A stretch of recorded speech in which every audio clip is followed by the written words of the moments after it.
it's such a hard response to think of, like, why was I into video games when I was a kid? I guess I was a kid, and kids are just into games.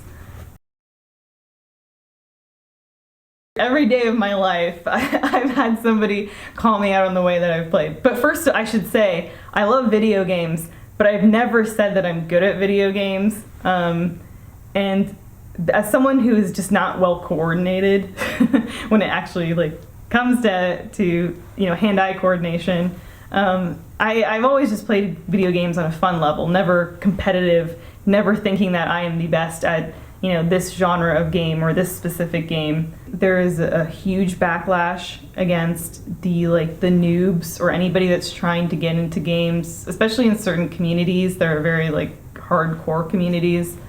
And then that might be why certain people shy away from playing online and competitive games. Personally, I think that a lot of that is really toxic, and I don't like to engage in it. And the internet is, of course, what has fostered that. I think there is a way for people to get involved, and a lot of that comes down to, if you want to play a multiplayer game, play it with your friends. Play it in a closed lobby where it's just the people that you feel comfortable playing with. Gaming traditionally is this very introverted activity. When you think of somebody that's a gamer, you think of somebody that's alone in their basement and they're just on their computer for hours. And I think that's kind of a dying stereotype. And being part of these communities, I've seen so many people that have made friendships in online communities.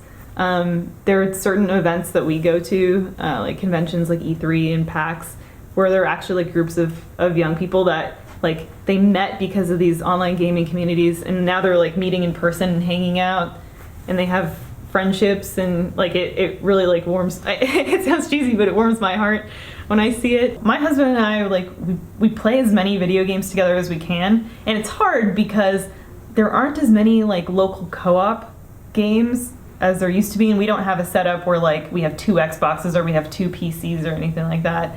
So when we find a game that we can play together, we're always really, really excited. But gaming definitely, having that shared hobby definitely is one of the things that brought us together, and one of the things that I don't want to say keeps our relationship exciting. That's a weird way to put it, but when there's a game that we're both really interested in, we both get excited and we're having fun together. And we also live stream a lot together, which is really fun because, I don't know, it's just kind of an activity to do that makes us both giggly, and we enjoy doing and have fun with the people watching us stream, and I don't know, I guess games bring people together regardless, so why not it be with the person that you were with